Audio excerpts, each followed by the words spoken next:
Hello दोस्तों। आप सभी का आपके चैनल क्रिएट करोड़ में एक बार फिर से स्वागत है। आज का हमारा टॉपिक है best mid cap fund 2024 and expense ratio. मैं इस वीडियो में आपको दोनों चीजें बताऊंगा कि आप 2024 में अगर बेस्ट मिड कैप फंड देख रहे हैं तो आप सही जगह आए हैं, एंड एक्सपेंस रेशियो के बारे में जानना चाहते हैं कि म्यूचुअल फंड में एक्सपेंस रेशियो क्या होता है, तो वो भी मैं आपको यह एक्सप्लेन करूंगा। तो सबसे पहले आइए देखते हैं कि 2024 में अगर आप मिड कैप का फंड लेना चाहते हैं बेहतरीन से बेहतरीन, तो उसके लिए मैंने आपको एक कैलकुलेशन बताने की कोशिश की है कि पिछले 10 साल में मिड कैप कैटेगरी ने एसआईपी का जो रिटर्न दिया है वो 18.73% से दिया है, एंड वन टाइम का जो रिटर्न दिया है वो 20.91% दिया है। वन टाइम मतलब लमसम। अगर किसी ने 10 लाख रुपए अपना लमसम किया और किसी ने 10,000 रुपए का एसआईपी किया पिछले 10 साल में, तो उसको जो रिटर्न मिला होगा वो इसके आसपास देखने को मिल रहा होगा। कैटेगरी, ये फुल कैटेगरी का, जो पूरी कैटेगरी है उसका एवरेज रिटर्न है। आइए मैं आपको वेबसाइट से दिखाता हूँ। ये देखिए, ये वन टाइम का है। अगर पिछले 10 साल पहले, आज से 10 साल पहले किसी ने 10 लाख रुपए जमा किए होते मिड कैप कैटेगरी में, यानी फंड परचेज किया होता, तो कितना रिटर्न बनाया किस फंड ने, ये एएम वाइज देखना है। तो एएम जो एएमसी है, एचडीएफसी का जो है वो 56,000 करोड़ है। एचडीएफसी मिड कैप अपॉर्चुनिटी का इसने 10 लाख का बनाया है। 77 लाख रिटर्न जो दिया है 22.71% से दिया है एचडीएफसी ने, यानी पिछले 10 साल में। आप देखो, मैं हमेशा कहता हूँ कि प्लॉट फ्लैट वो नहीं लेना चाहिए। तो अब 10 लाख का क्या 77 लाख का आपका प्लॉट बना है? आपने बहुत सारे लोगों ने लिया भी होगा। आप बताइए इतना बना है कि किसी का नहीं बना होगा। कोटक इमर्जिंग फंड है, 10 लाख का कितना बनाया है? 80 लाख, 23% का रिटर्न दिया है। एक्सिस मिड कैप फंड है, कितना बनाया है? 65 लाख बनाया है, 20% का रिटर्न दिया है।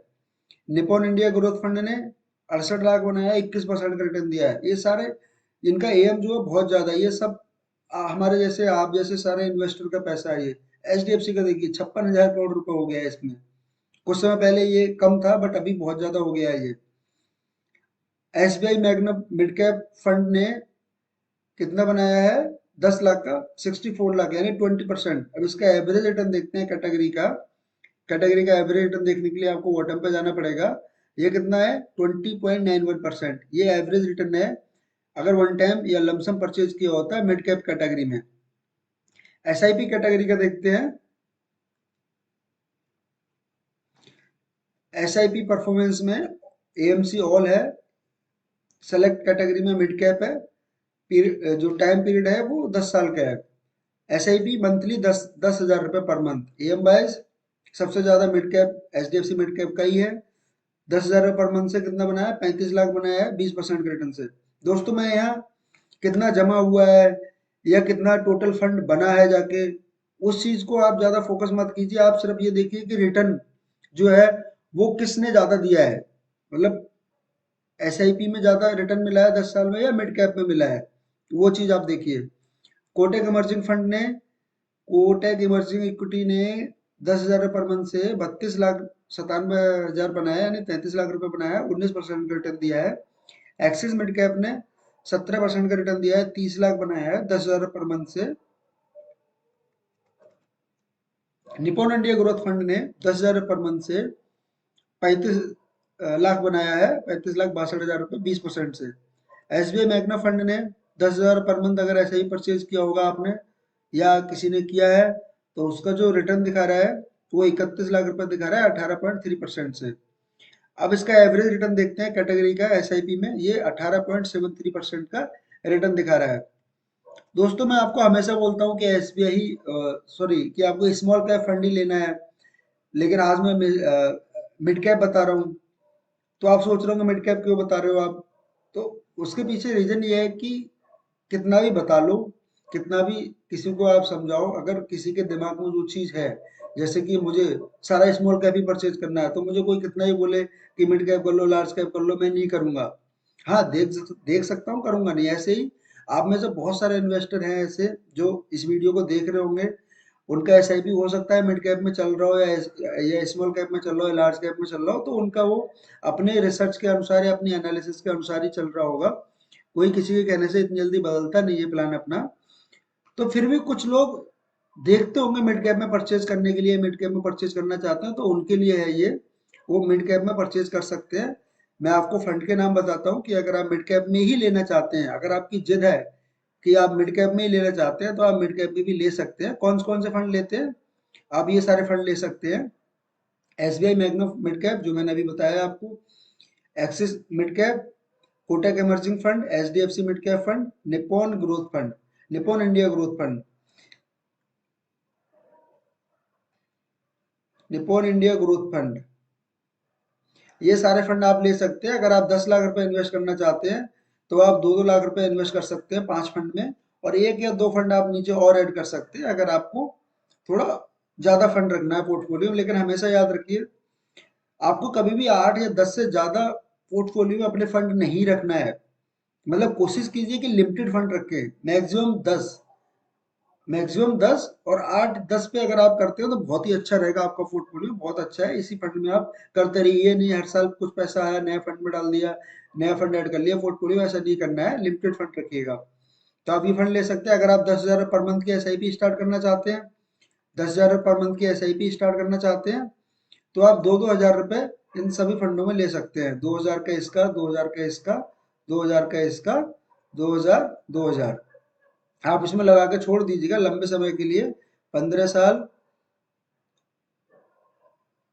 30 साल या 35 साल या 25 साल, जो भी आपका एक टाइम समय है, आप किसी भी इनमें से कोई भी लंबे समय के लिए आप लगा के छोड़ दीजिए म्यूचुअल फंड। आपको जो फाइनेंशियल फ्रीडम है वो पाने से आपको कोई भी नहीं रोक सकता है, कोई भी नहीं रोक सकता। आपका एक हक है ये फाइनेंशियल फ्रीडम पाना। एक जीवन काल में, इस जीवन काल में अपने आप फाइनेंशियल फ्रीडम पा सकते हैं, और आप म्यूचुअल फंड जो है वो आपको फाइनेंशियल फ्रीडम दिला देगा। आप बस इन्वेस्ट करते रहिए। ठीक है दोस्तों, कोई आपको कुछ ही बोले, आप लार्ज कैप में मत जाइएगा। मैं फिर आपको बोल रहा हूँ, आप लार्ज कैप में मत जाइए, हो सके तो स्मॉल कैप लीजिए।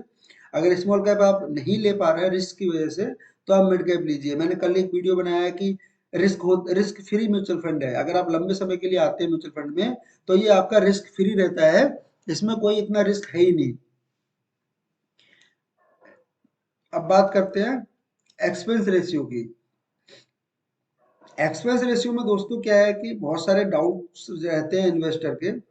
उनका मानना है कि अगर उन्होंने अपने पोर्टफोलियो में 5 फंड, 6 फंड, 7 फंड लिए, तो उनका जो दो दो अगर कोई जो सपोज कीजिए कि 1% एक्सपेंस रेशियो या 2% एक्सपेंस रेशियो, तो उनको लगता है कि हमने अगर 5 फंड ले लिया तो 2-2% से हमारा एक्सपेंस रेशियो जो है फंड का, वो ज्यादा पैसा हमारा कटेगा। लेकिन दोस्तों ऐसा नहीं है। एक एग्जांपल से समझते हैं। अगर एच डी फंड है, ये एक एग्जांपल है, एच फंड का एक्सपेंस रेशियो 2% है।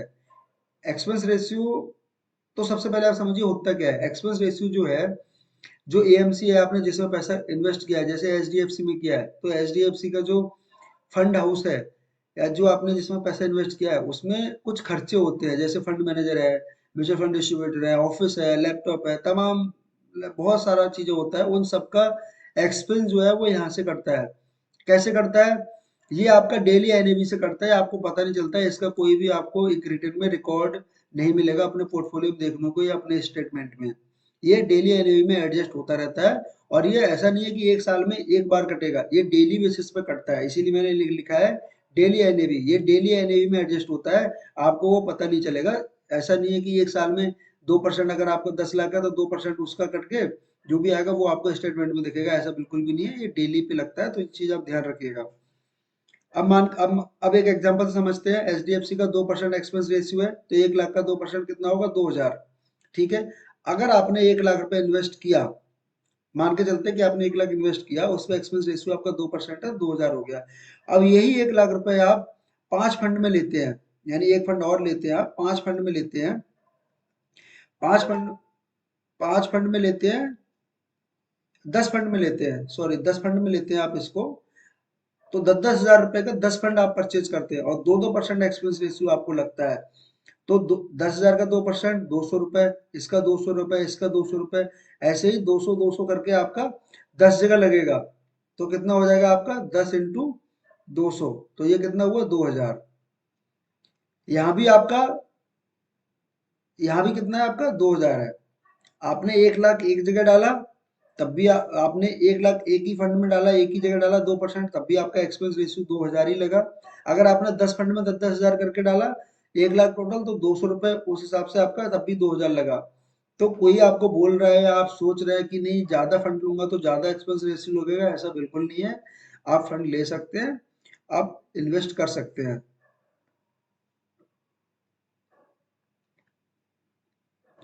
HDFC जो फंड है, अगर मान के चलते हैं कि आपने HDFC फंड में इन्वेस्ट किया और आपको टोटल जो रिटर्न दिखा रहा है 20 साल में, 20 साल में या 25 साल में 18% का दिखा रहा है आपको रिटर्न, 18% का ये रिटर्न दिखा रहा है।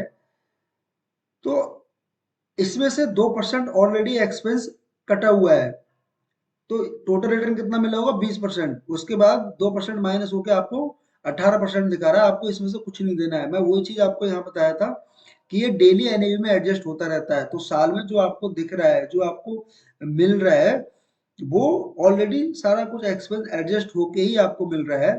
तो यहाँ देखिए आप कि अगर आपका जो पोर्टफोलियो HDFC आपने परचेज किया होगा उसका 18% अगर दिखा रहा है, तो ये 2% ऑलरेडी यहाँ पर डिटेक्ट है। ये अब आपको दोबारा अलग से 18% में से नहीं देना है। यानी पोर्टफोलियो, यानी कि फंड ने 20% का रिटर्न दिया है तो आपको 18% का मिल रहा है दोस्तों। मुझे उम्मीद है आपको ये क्लियर हो गया होगा। दोस्तों, आप म्यूचुअल फंड में अगर पहली बार इन्वेस्ट करना चाहते हैं तो आप मिनिमम 100 रुपए से भी इन्वेस्ट कर सकते हैं, मिनिमम 100 रुपीज से। आप किसी भी प्लेटफॉर्म के थ्रू इन्वेस्ट कर सकते हैं। आप एंजल ग्रो या एनजेई वेल्थ या HDFC, SBI, bank of Baroda, बहुत सारे अब तो बहुत सब ने अपने अपने एप्लीकेशन निकाल दिए हैं म्यूचुअल फंड परचेज करने के लिए। लेकिन मैं हमेशा कहता हूँ कि आप जिस किसी भी एप्लीकेशन से परचेज करें उसमें एक चीज जरूर देख लीजिएगा कि उसमें सारी सुविधाएं हैं। जैसे आपको अपना फंड स्विच करना है, STP करना है, या विड्रॉल के लिए क्या स्कीम है उसकी, या उसके और जो चीजें होती है वो सारी उसमें है क्या एप्लीकेशन में। तो वो आप देख के ही उस एप्लीकेशन से अपना जो म्यूचुअल फंड है वो स्टार्ट कर सकते हैं। अगर आप मेरे साथ इन्वेस्ट करना चाहते हैं तो मेरा जो अकाउंट है एनजी वेल्थ में, मैं डिस्क्रिप्शन में अपना लिंक आपको दे दूंगा। आप वहां लिंक पर जाकर अपना रजिस्ट्रेशन कर सकते हैं और आप डायरेक्टली मुझसे जुड़ सकते हैं। आपका कोई क्वेश्चन है, कोई डाउट है, तो आप मुझे इस नंबर पर संपर्क कर सकते हैं, 9759915547। ये मेरा नंबर है, आप मुझे व्हाट्सएप पे मैसेज कर सकते हैं, मैं आपको रिस्पॉन्स करूंगा।